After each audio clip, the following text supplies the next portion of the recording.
Changemakers, what's up? Welcome to the Change Chats podcast. I'm your host, Tiesha, and here we're all about addressing various topics in life because we can't change what we won't confront. So let's talk about it.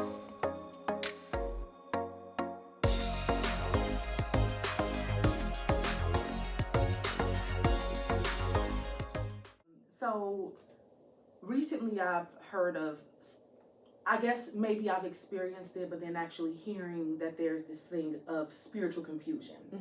So can we talk about what is spiritual confusion? And then I want to talk a little bit about the impact of spiritual confusion on our mental health. Yeah. So spiritual confusion, and it can get a little bit different, right? But ultimately, spiritual confusion can be this state of being in a place where you can feel abandoned by God. You can feel like you are just out on your own, that nothing makes sense. Sometimes it can be a place of literal doubt where you are doubting your faith, doubting your beliefs, where nothing seems to align or make sense. Where it feels like you are just, I guess the word I would use is floating out there, where normally our spirituality would be an anchor, right? Sort of tethers us, that is our fixed point. When you're in a place of spiritual confusion, oftentimes it can just feel like there's nothing tethering you. You're just sort of floating and you can be pulled to and fro. Yeah. And so I think that a lot of, if anybody's like me, you probably misdiagnosed yourself multiple times. Like when you are by nature a problem solver and like you're trying to make sense of things, you go researching or digging, trying to talk to people and trying to figure out what the resolution to whatever problem is that you may be experiencing. And if I'm honest, I think there have been moments in my life, especially after like building a relationship with God, where maybe I was experiencing spiritual confusion, but also misdiagnosing it for other things, or vice versa, experiencing something else emotionally or mentally and feeling like now I'm confused spiritually. We are feeling like we're not anchored, or we're just floating, or we're just going through something, and then we're also in this place of being spiritually confused. How do we navigate through that to get back to a place of feeling like we're anchored again? Yeah, so I think the first thing is one of the most, I'll be honest, one of the most frustrating phenomena for me as a therapist is I'm really, really excited of how we are now on large scales and grand stages having conversations about mental health and about spirituality. What is frustrating is that now it's like these terms are loose in the wild, and they are just getting run into the ground and used. And we are in this place now where everybody is a narcissist, everything is toxic. True. So I think one of the main things is for people to release the pressure of needing to diagnose themselves. Because you can work on an issue without having to fundamentally name exactly what it is. If there's something that you're recognizing, some patterns, some behaviors, you can work on that, you can learn about that, but don't feel the need to this is exactly what it is. I mean, I'm typically that, like, what is this? I need to know. And then you are so busy trying to figure out what it is that you can't do the work to actually address whatever. Yes. So that's be free of that need to find exactly what box am I checking off. So that's one thing. The other thing I would say in terms of with spiritual confusion, one of the things that makes spiritual confusion so insidious is that we have been given a spirit of sound mind and understanding, right? And so the first thing that we can do is when we recognize that there is confusion, automatically we can begin to identify there is a place where the enemy has a foothold. There's there's something here that is running against what God has ordained us to do. So that's one thing, is really allowing ourselves to be aware of that. The other is start small with where you do feel anchored. So if you think about any issue, we typically have an unmovable anchor point in our opinion on that thing. We may learn new information or, have different experiences, and certain things may shift, but there's usually one point that is fixed. So start with one point that is fixed and build on that little by little. And then that can help you with feeling more grounded. Because even in the process of spiritual formation, to a certain extent, there is going to be some degree where things are shifting. Yeah. Because we all go through that point, and this is developmentally. And there's a process of spiritual development. There's a really good book by James W. Fowler called Stages of Faith that actually goes over this.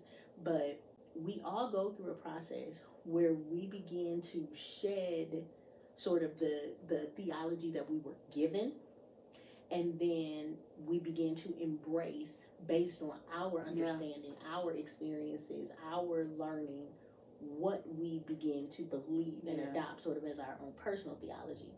And that period can sometimes be misconstrued as spiritual confusion. Yeah. And so it feels like, well, I don't know what I think about this. I don't know what my opinion on this issue is, or, any of those things. And so giving yourself the room to recognize and see that for what it is. And knowing that you have a right and an opportunity, that it is a necessary part of your development to identify your personal theology of what you know and what you believe of Christ to be true. And that isn't spiritual confusion. Wow. That's good. That's good. I mean, especially for overthinkers like me, like you, like I said, like overthinkers, people who have had traumas that have caused them to have this need for acceptance, to have an answer to things, to want to have things perfectly aligned, because that feels like you have a sense of control over things. Yeah. And so, one, what you said about not feeling like you have to put a name to things, I feel like God has really been telling me to, like, stop trying to define everything. He brings definition to things in season and at times where I need to know He's the one who brings definition to those things. And so I think a lot of my journey, just navigating in the mental space, has been about relinquishing control and allowing things to just be. And that can be scary. None of my life. I mean, even when I was young and, primarily there were other people who were primarily responsible for me. I always knew, I always thought a certain way, and I always knew that once I became independent, that there was a certain way I wanted things to be. And it was, in a sense, running from what they were. But I think all of my life I've navigated in this space where it's like I have to have some sense of control over things. And paradigm shifts and things of that nature are not easy, because it feels like, am I confused? Did I lose sight of what did I do wrong? How did I get here? And so I think that was a very needed, at least for me, point for you to introduce. Like, it's not always a sign that something is wrong, but something necessary is happening for you to begin to take on your own meaning and understanding in life. Absolutely. And it's, one of the things, especially for overthinking and anxious minds, right, is understanding that the sense of control that we desire to have, right, that we feel like our actions produce, is not real. And that's what is kind of keeps us in the loop, because it feels like it is, right? It feels like we are controlling the picture. It feels like things are going the way that we intend, right? But when something steps out of line, everything comes crashing down, and it can be very difficult to rebuild. And one of the things, I use a system of belief that talks about this idea of core longings, right? Core longings essentially are this idea that there are certain innate needs, things that we are born needing, right? And that is love, security, belonging, acceptance, that we have to have those things, that we are designed almost with a God-shaped hole or a chasm within us. And because in our childhood, our parents sort of stand in and operate in the place of God in our lives, yes. right? But our parents are human. Yeah. And so there are times when these core longings go unmet. Yeah. And so what tends to happen when those areas or those core longings may go unmet is over time we begin to develop behaviors where we try to fill that hole. Yeah. Right? And so one of those things that can happen, because our family of origin is our essential place of learning for everything. Yeah, absolutely. And so let's say we have an unmet core longing of security, right? Let's say we grow up in a family where maybe there's a parent that's dealing with substance use or abuse or addiction or anything like that, right? And we experience a lot of inconsistency and a lack of security in our environment. You don't know who's going to be there when you get home from school. You don't know if things will be there. You don't know if mom or dad is going to be okay, whatever the case may be. What we can develop from that experience, from that time, is now we have a mindset that says, I have to make sure that everything will be okay. I need to survey and figure out everyone's emotional state, right? And try to regulate myself within that. Yeah. So we're picking up, and these are adaptations, these are survival behaviors. This is our mind doing exactly what it was made to do, right? But then we get grown, and now we're still doing it. And so there are a lot of ways that it can show up in our lives, Yeah, man, that's so good. I can't wait to go back. I can't wait to go back and look at this again and just kind of process through it, because it was a lot of stuff that was said there where, especially after, when you have faith, when you have relationship, I know at times, like, I met with the counselor and I was telling her, like, I know I'm not crazy. But sometimes as you're processing through things, it feels like, am I crazy? Like, am I the only person who, and sometimes it's because maybe I don't have the language or because I am the type of person that feels like I need to know certain things or have definition. It's like, I know I'm not crazy, but I might feel this way, or I might feel like this has been revealed to me, but I can't quite explain or even make sense out of it to myself. And so a lot of what you just said just kind of made sense out of the things that even don't need to be defined, but like, I know I've experienced, or I know I've like sat with God and certain things have been revealed, and it's like, I know I feel this, and in moments where maybe those things are challenged, when I'm going through hard times, or and then if something didn't turn out the way that I think it's supposed to, and then you have to come back and deal with maybe the disappointment or whatever it is for the expectations that you had tied to that thing. And it's like, but I know what was revealed to me, and the very thing that we just talked about, like the faith being the anchor, and the things that God reveals to us as we have our intimate moments with him.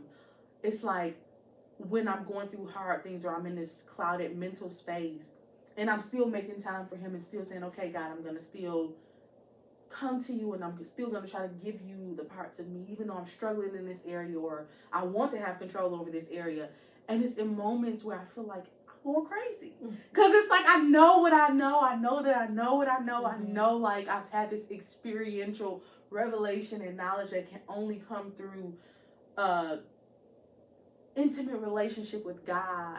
And but then it's just like, that battle between having faith for the things that you can't see, but then seeing something that is contradictory to what, and I know better. Like, I'm just gonna flat out say it. I'm at the phase in my life where it's like, some things I just know.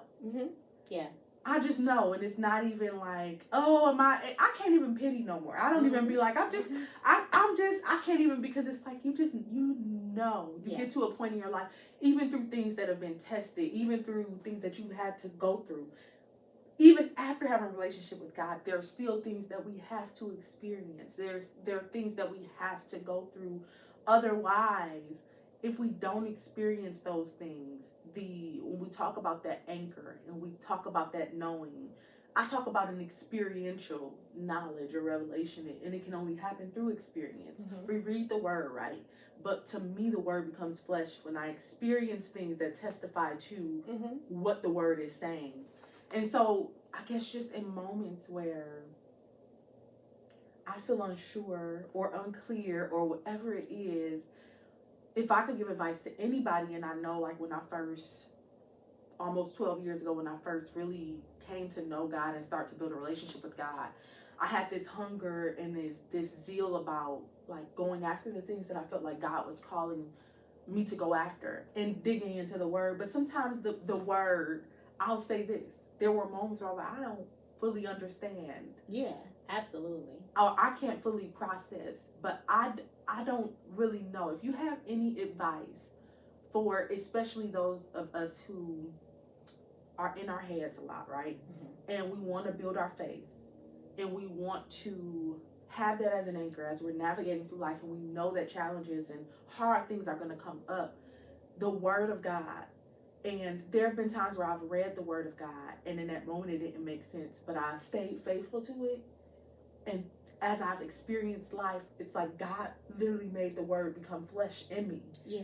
And so what advice do you have for people who are like, I want to grow my faith, I want to get into the word, I want to do the things of God, I'm even seeking God and asking him for help, but sometimes things are not landing and sticking? So a couple of things, I think, especially when it comes to, for the overthinkers, for the anxious minds, right? One of the things that has been my experience, because I was a very overthinking person, I dealt with very crippling perfectionism and anxiety. One of the things that I have learned about how God operates, right? Because ultimately, anxiety exposes the gaps in our trust, right? There are places where we are ultimately not trusting, right? And we're trying to hold on to. Because of that, the way that God very often seems to deal with those of us who are overthinking and anxious is he deals with us in a way that will promote trust. Yeah. So what we tend to do that can be very frustrating is we are usually looking for a very direct path and a very direct answer. Yeah. Right? I remember when I was first accepting my call to ministry, and my husband, I had been telling him, we were dating at the time, and I had been praying about like, God, show me what you want me to do, show me what you want, show me, and my husband was checking in. He was like, I know you've been praying about this, like what's coming up? And I was like, oh, I don't know, he hasn't told me, I just keep having dreams about churches and pulpits. And he's like, like, what do you mean? And I'm like, well, I don't know. I think that's just me. That's just something in my head, right? And it was so crazy to me because what I thought I was going to get was what he had, right? My husband had a very direct, sort of audible voice, call to ministry moment. But God, I had to learn God can't do that with me. Because if he does that with me, it does not resolve my trust. It does not bring me back to trust. That allows me to trust my senses. That's really good. It allows me to trust what I'm hearing, as opposed to trusting him. So that's one thing, is recognizing that you're not crazy. It's not you. Yes, God is dealing with you in this way, because this is the only way to grow trust is to use trust. It cannot work in the reverse. Like you cannot grow in trust and then trust, right? The other thing that I think can help, or advice that I would give, is recognize that sometimes we are in seasons and we tell ourselves like we're really seeking God about a thing, and we're like, I'm seeking God, I'm seeking God, I'm seeking God. Sometimes we are not seeking God, we are seeking certainty. We are seeking answers. And so then we get frustrated because the answers aren't what's showing up. God is showing up. But you're not really seeking God, you're seeking answers. So allowing yourself to actually genuinely truly seek God and be content with him, even if he isn't giving you the answers when he shows up. So how do we seek God versus seeking certainty? So I think one of the things is recognizing that when God is with you in an issue, in a question that you have, right, that he is there if the situation is maintaining itself. You see, like, so sometimes what we'll do is, let's say we're seeking God, trying to figure out what new job should I go into, right? Like, or what new path or whatever, what do I choose? And so what we'll do is we'll be like, God, am I supposed to get this job? Am I supposed to get that? Like, we ask these really specific questions. We do. You know? And so then we're like, well, he ain't told me. He hadn't told me. But recognizing that, are you still in the midst of that? Are the bills still being paid in the situation that they are now? Are, you know, you still actually functioning and maintaining? Are you still maintaining peace? You know, like in this situation, recognizing like all of those things are him. He's with you in this situation, in this place, but he hasn't answered this very specific question that you want him to That answer. is so good. I think a lot of us miss, you know, we hear this cliche all like God is in the details, but we actually miss that. Like, because a lot of us, like you said, we're seeking certainty, or we're seeking him to bring about clarity to the questions that we have, versus coming to this place where we understand that he is in the details, like the every moment, everyday thing, and allowing him to ask the question, right? Like, we're coming with the questions we have, like, I want you to answer this. What do I do about this? What do I do about that? As opposed to allowing him to say or to lift up what it is that he's really trying to discuss in this season or in this moment. And that in and of itself can reduce a lot of anxiety, because so much of the anxiousness is our limitation. Right? All I see is this. I need to know, what do I do about this job? What do I do? And I'm fixating on it. I'm probably ruminating at this point, right?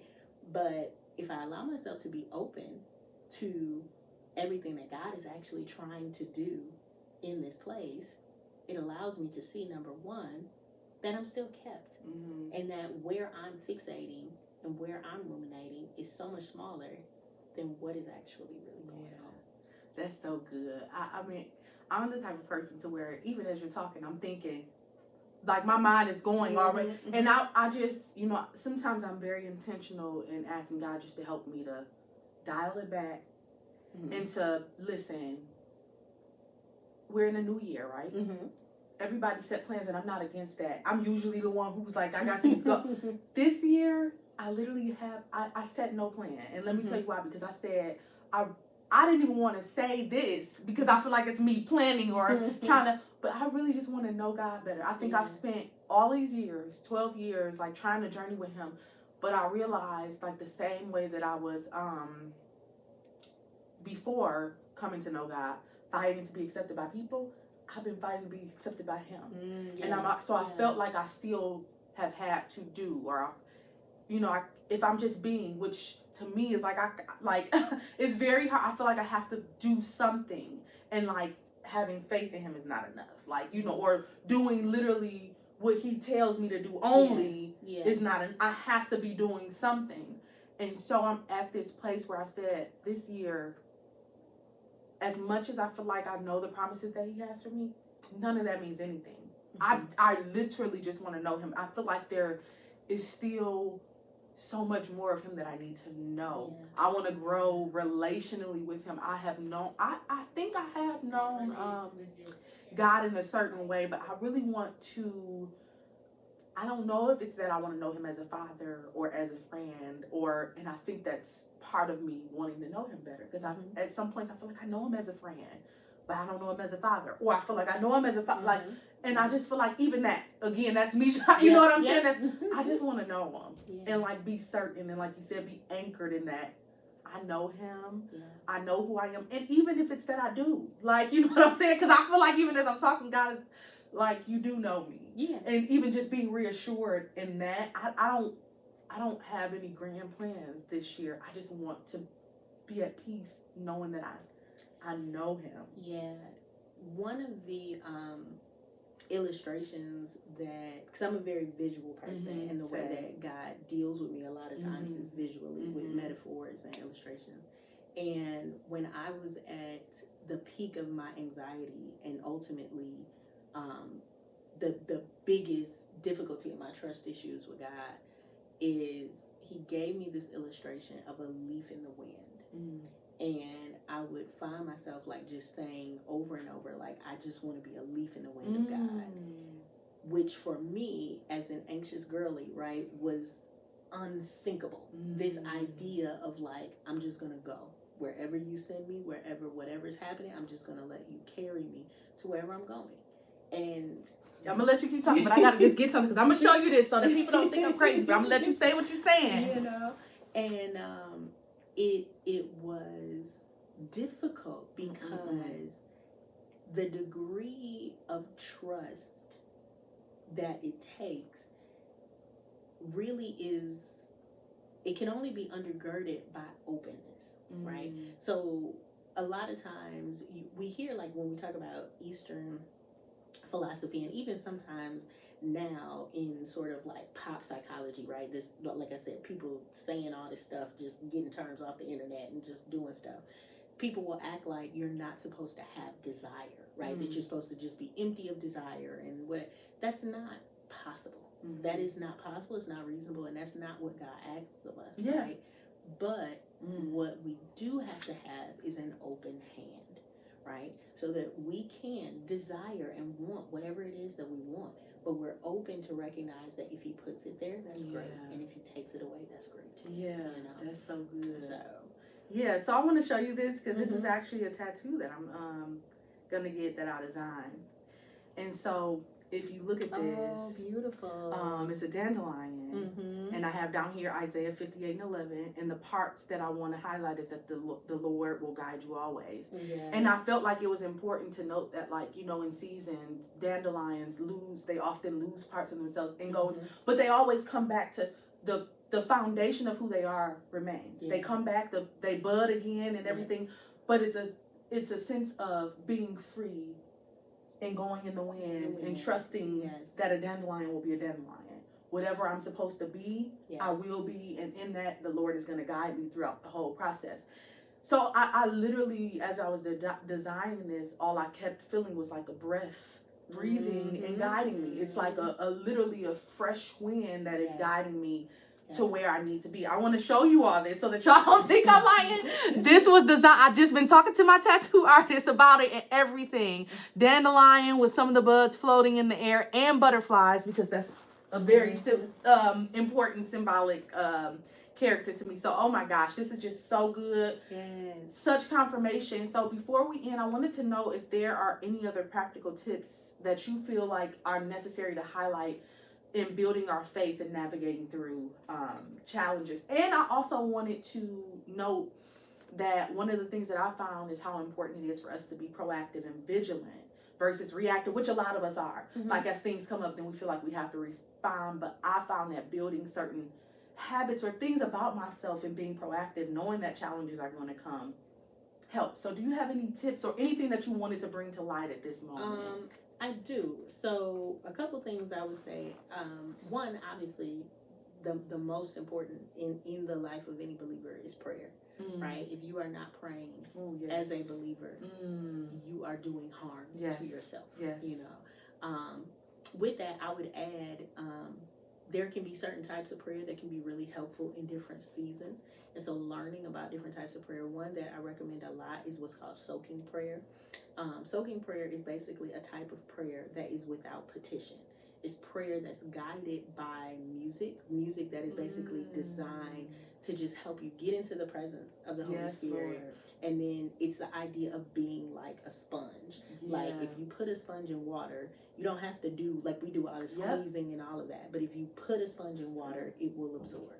That's the idea of soaking prayer. It's literally just sitting and spending time with the Holy Spirit and just soaking in his presence and being changed and transformed in that. That can be really helpful, especially when you're dealing with anxiety or depression, because you're not trying to generate thoughts and mind, all of that. You're literally just being. So that's one. So really prayer.